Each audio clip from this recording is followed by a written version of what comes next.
അസ്സലാമു അലൈക്കും വറഹ്മത്തുള്ളാഹി. പ്രിയ സഹോദരങ്ങളെ, ഇന്ന് ഞാൻ വന്നിരിക്കുന്നത് ഇവിടെ യൂട്യൂബിലൂടെ ചർച്ചാ വിഷയമായ ഒരു കാര്യം തെറ്റിദ്ധരിപ്പിക്കലിൻ്റെ അതിന് വിധേയമായ ഒരു കാര്യം ചർച്ച ചെയ്യാൻ വേണ്ടിയിട്ടാണ്. എന്താണെന്ന് വെച്ചാൽ, ഇവിടെ കേരളത്തിലെ സുന്നി സംഘടനകളിൽപ്പെട്ട പ്രഗത്ഭമായ ഒരു സംഘടന തന്നെയാണ് കേരള സംസ്ഥാന ജമിഅത്തുൽ ഉലമ എന്നുള്ളത്. അത് ഏത് സംരംഭങ്ങളിലും നമ്മൾ കൊച്ചാക്കിയിട്ട് ചെറിയ സംഘടന, ആളില്ലാത്ത സംഘടന, വണ്ടൂർ ഭാഗത്ത് ഒതുങ്ങി നിൽക്കുന്ന, അല്ലെങ്കിൽ നാദാപുരം ഭാഗത്ത്, അല്ലെങ്കിൽ നിലമ്പൂർ ഭാഗത്ത്, ഇങ്ങനെ കുറച്ച് ഭാഗങ്ങളെ ഏകോപിച്ചുകൊണ്ട് നമ്മൾ വിമർശിക്കുന്ന ഒരു സംഘടനയാണിത്. എന്നാൽ അതിവിടെ അതിൻ്റെ ആശയം എന്താണെന്ന് എല്ലാവർക്കും അറിയാം. സ്പീക്കറിലൂടെ ഉള്ള ഖുത്ബ അത് പറ്റൂല എന്ന് പറഞ്ഞുകൊണ്ടാണ് ഒരു വിഭാഗമാണ്, എല്ലാവർക്കും അറിയാം. എന്നാൽ അതിന്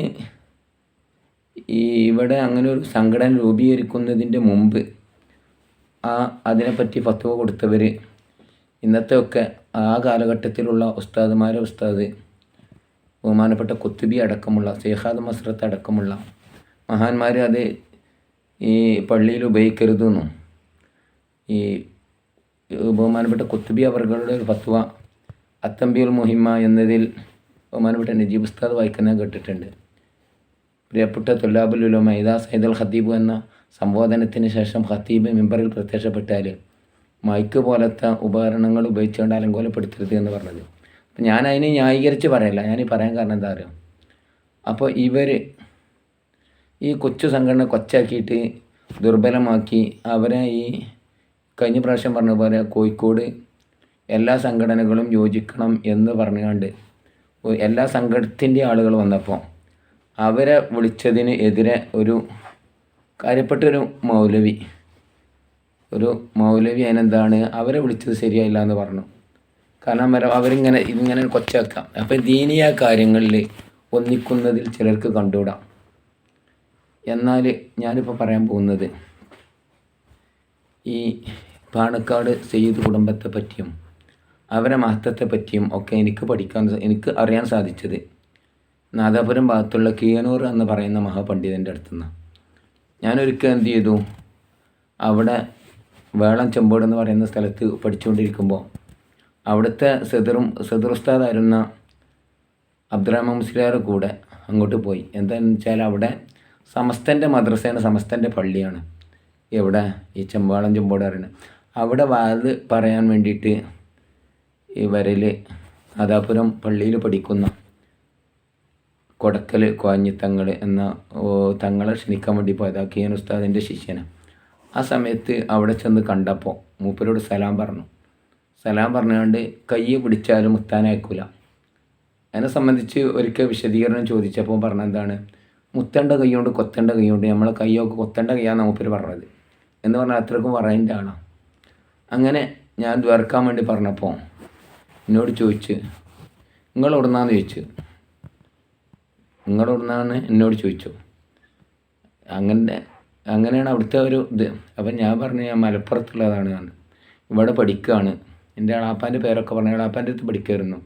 എളാപ്പ വണ്ടൂരിന്ന് ബിരുദെടുത്ത ബാപ്പു മുസ്ലിയാർ, ബാപ്പു ഉസ്താദ് അറിയും, വടശ്ശേരി ബാപ്പു മുസ്ലിയാർ നവറല്ല മർക്കതും അപ്പാത്തായിപ്പോയി. അപ്പോൾ ഇതൊക്കെ പറഞ്ഞപ്പോൾ എന്നോട് പറഞ്ഞ്, നിങ്ങൾ മലപ്പുറത്തുള്ള ആളുകൾ എൻ്റെ അടുത്തേക്കൊക്കെ വന്ന് എന്തിനാണ് വരുന്നത്?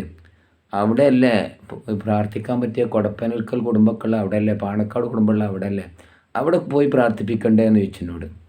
അവിടെ പോയി പ്രാർത്ഥിപ്പിക്കണം കേട്ടോ എന്ന് പറഞ്ഞു. അതേന്ന് പറഞ്ഞു. ഞാനത് ഉൾക്കൊണ്ടുകൊണ്ട് ഇന്നും സെയ്തന്മാരെ അവിടെ പോയി കണ്ട് പ്രാർത്ഥിപ്പിക്കലും സിയാറത്തിന് പോകലും ഒക്കെ ഉണ്ട്. അപ്പം ഞാനിത് പറഞ്ഞു വന്നതേ, ഇത്രക്കും വറയുള്ള ആ പണ്ഡിതൻ, അദ്ദേഹത്തിനെ ആ ഭാഗത്തുള്ള എല്ലാവരും ബഹുമാനിക്കും. എല്ലാ വിഭാഗം ആളുകളും അദ്ദേഹത്തിൻ്റെ ദർശനം ഒതുങ്ങിയിട്ടുണ്ട്. ഈ കുറ്റ്യാടി, പേരോട് കുറ്റ്യാടി, അവിടുത്തെ വലിയ ഉസ്താദാണല്ലോ പേരോട് ഉസ്താദും അദ്ദേഹത്തിൻ്റെ ശിഷ്യനാണ്. അപ്പോൾ ഞാനീ പറഞ്ഞു, ഈ ശൃംഖല ഒക്കെ എത്തിപ്പെടുന്നത് ഇത്രക്കും മഹത്തായ മഹാന്മാരിലേക്കാണ്. അപ്പോൾ ഇവരൊന്നും കൊച്ചാക്കാൻ പാടില്ല. നിങ്ങളതിൻ്റെ ആളുകളാകണ്ട, കൊച്ചാക്കാതിരുന്നാൽ മതി. ഇത്രയും എനിക്ക് പറയാനുള്ളൂ. ഒരു പണ്ഡിതനെ നമ്മൾ കൊച്ചാക്കി കാണാൻ പാടില്ല. എന്താണെന്ന് വെച്ചാൽ നമ്മളെ പഠിപ്പിച്ച ഉസ്താദാണ് അവരൊക്കെ. ഇവർ കാരണം അവർ സ്വർഗത്തേക്ക് പോകുകയാണെങ്കിൽ എൻ്റെ ശിഷ്യനും കൊണ്ടുപോകണം എന്ന് പറഞ്ഞാണ്ട് അവരെ തണലിലൂടെ നമ്മളെ സ്വർഗത്തിലേക്ക് എത്തിച്ചേക്കാം. അയാൾ ഏപ്പിക്കാരനല്ല, അല്ലെങ്കിൽ ഈക്കക്കാരനല്ല, ഈ സംസ്ഥാനക്കാരനല്ല എന്ന് പറഞ്ഞാണ്ട് നമ്മൾ തള്ളിക്കളയാൻ പാടില്ല. നിങ്ങൾക്കറിയോ, ഈ കെ ഉസ്താദിനൊക്കെ അദ്ദേഹത്തിനൊക്കെ എല്ലാ ജനങ്ങളും ബഹുമാനിക്കുന്നതാണ്. മുമ്പ് നാദാപുരം ഈ ഒരു പ്രശ്നം ഉണ്ടായ സമയത്ത് നിങ്ങൾക്കറിയാമല്ലോ, പള്ളിയിലും അതിലും മൂത്രമൊഴിച്ച കഥയൊക്കെ പറയാനിട്ടില്ലേ. ആ സമയത്ത് കെ ഉസ്താദ് അതിൽ അങ്ങോട്ട് ഈ പ്രശ്നങ്ങൾ നടന്നുകൊണ്ടിരിക്കുമ്പോൾ പോകുന്ന സമയത്ത് ഒരു ജീപ്പിലാണ് പോവുക. കടമേരിയാണ് മൂപ്പര സ്ഥലം. അവിടെ നിന്ന് ജീപ്പിൽ പോണ സമയത്ത് അദ്ദേഹത്തിനെ തടഞ്ഞു, കൈ കെട്ടിയാണ്ട്. ഈ മൂല്യന്മാരും ഉസ്താന്മാരും കണ്ടാൽ അവിടെ നിന്ന് ഈ ഭയങ്കര വർഗീയത നടക്കുന്ന സമയത്ത് അപ്പോൾ എന്താക്കി, അവരിങ്ങനെ കൈക്കൂപ്പിയാണ്ട് ഓറായിരുന്നോ മാപ്പാക്കണം എന്ന് വിട്ടു എന്നോ എന്നതുപോലെ എനിക്ക് തന്നെ മഹാനവരുകളെ സംബന്ധിച്ചുള്ള എത്രയോ അത്ഭുതങ്ങൾ ഞാൻ മുമ്പ് പറഞ്ഞിട്ടുണ്ട് എനിക്ക് തോന്നുന്നു. ഒരിക്കൽ ഹറം ക്ലീനിങ് വിസക്ക് പോയി. 4 മാസമുള്ള ഈ പരിശുദ്ധ റമദാനിൻ്റെ ആ സമയത്ത് ഹറമിൽ ക്ലീനിങ് നടത്തുന്ന സമയത്ത് ആ സമയത്ത് നാദാപുരം ഭാഗത്തുള്ള ഒരാളുണ്ടായിരുന്നു. ഒരു പേരിപ്പോൾ എന്താണ്, അബ്ദുൽ കരീമാണെന്ന് എനിക്ക് തോന്നുന്നത്. ഏതായാലും അവനെന്ത് ചെയ്യുന്നറിയോ, ഒരു സ്ഥലം ഈ റോമയിൽ നിന്ന് ഇങ്ങനെ വരുന്ന സ്ഥലത്ത് അവിടെയൊക്കെ ക്ലീനാക്കിയിട്ട് നമ്മൾ കാണലുണ്ടല്ലോ യൂട്യൂബിലൊക്കെ, എന്നതുപോലെ അവിടെ ക്ലീനാക്കി കഴിഞ്ഞാൽ പിന്നെ 12 മണിക്കൂർ അവിടെ ജോലി ഉണ്ടാകുക. അവിടെ ഇങ്ങനെ ഇരിക്കണം. ആ ഇരിക്കണ സമയത്ത് എന്ത് ചെയ്യും, പലരും പൈസ ഒക്കെ കൊണ്ടുവന്ന് തരും, ഹദിയകൾ കൊടുക്കില്ല. ഹറമിൽ നമ്മളൊക്കെ പോയി കൊടുക്കില്ലേ ഓരോരുത്തർക്ക്. എന്നതുപോലെ ഈ വേഷം ഇട്ടുകൊണ്ട് ആ യൂണിഫോമിലുണ്ടാകുക. മജ്മുഅത്ത് ബില്ലാദിന് സ്വാദിയ എന്ന് എഴുതിയിട്ടുണ്ടാകും നമ്മളെ ഈ ഡ്രസ്സിൻ്റെ ബാക്കിൽ. അപ്പോൾ ഇത് കാണുന്ന ആൾക്കാർ വിളിച്ചുകൊണ്ട് എന്ത് ചെയ്യും, ഹദിയ കൊടുക്കും.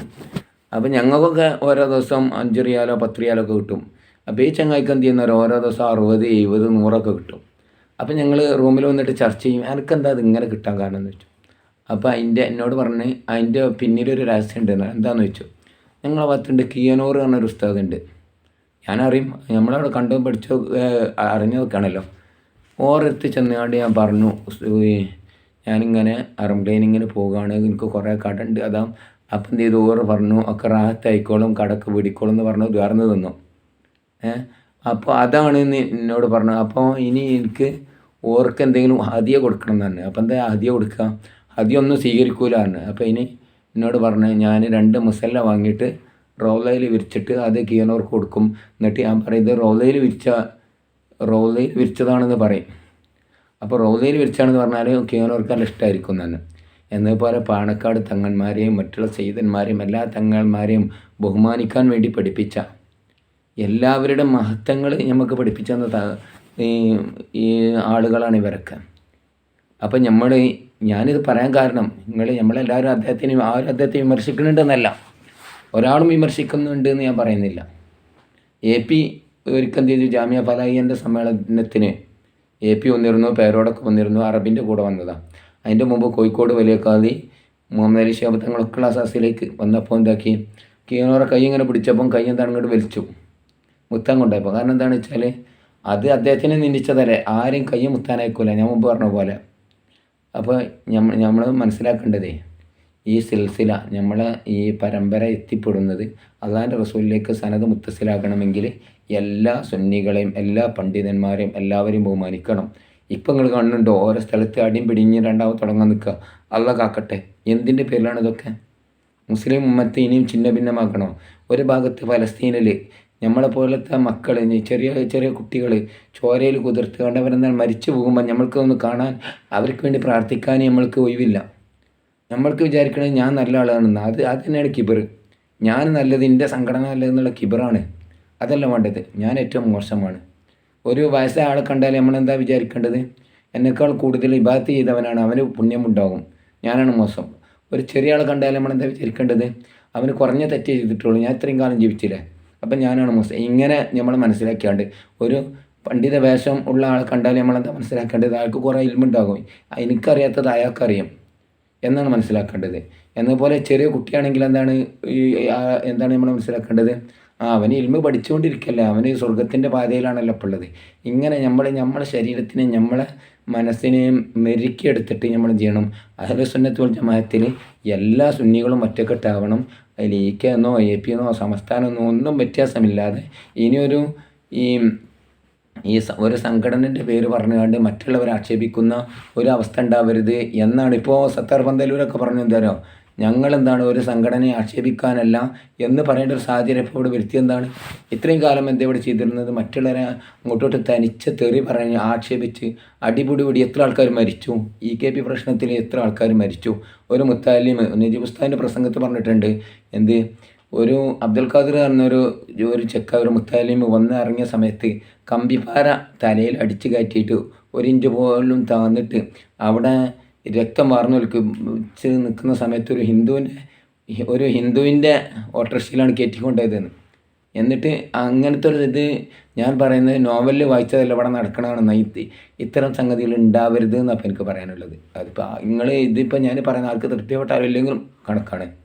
കാരണം എല്ലാവരെയും നമ്മൾ ബഹുമാനിക്കാൻ പഠിക്കണം. ഇനിയെങ്കിലും പഠിക്കണം. നമ്മൾ ഈമാൻ രക്ഷപ്പെടണം. ഒരാളോട് നമുക്ക് വെറുപ്പുണ്ടാകരുത്. ഇല്ലാമൻ അത്തല്ലാ ബി കൽബിൻ സലീം എന്ന രക്ഷപ്പെട്ട ഹൃദയത്തോടു കൂടെ അള്ളാഹിനെ കണ്ടെത്തുന്നവനെ രക്ഷയുള്ളൂ. മുസ്ലിം എന്ന് പറഞ്ഞാൽ തന്നെ അതാണ് അതിൻ്റെ അർത്ഥം, രക്ഷയുള്ള. അസ്സലാമു അലൈക്കും എന്ന് പറഞ്ഞാൽ അള്ളാഹിൻ്റെ രക്ഷ എനിക്കുണ്ടാവട്ടെ എന്നാണ് നമ്മൾ പറയുന്നത്. അപ്പോൾ ഇതൊക്കെ മനസ്സിലാക്കിക്കൊണ്ട് ദീനിൻ്റെ കാര്യങ്ങൾ ഉൾക്കൊണ്ട് ജീവിക്കാനും പണ്ഡിതന്മാർ ബഹുമാനിക്കാനും അല്ലാത്തവരോട് സൗഹാർദ്ദം കാണിക്കാനും ജാതിമത ഭേദമന്യേ എല്ലാവരെയും സ്നേഹിക്കാനും ബഹുമാനിക്കാനും ആദരവും ആരാധനയും രണ്ടാണെന്ന് പഠിപ്പിച്ച സുന്നത്ത് ജമാഅത്തിൻ്റെ ആളുകൾ നമ്മൾ ചെയ്യുന്ന ആദരവുകളെ ആരാധനയാക്കി ചിത്രീകരിക്കുന്നവരെ നമ്മൾ തിരിച്ചറിയാനും നമുക്ക് തൗഫീഖ് ചെയ്യട്ടെ എന്ന് പറഞ്ഞുകൊണ്ട് ഞാൻ നിർത്തുന്നു. എൻ്റെ ചാനൽ ആദ്യമായിട്ടാണ് കാണുന്നതെങ്കിൽ സബ്സ്ക്രൈബ് ചെയ്യുക. നിങ്ങളുടെ വിലപ്പെട്ട അഭിപ്രായങ്ങൾ അറിയിക്കുക. അസ്സലാമു അലൈക്കും.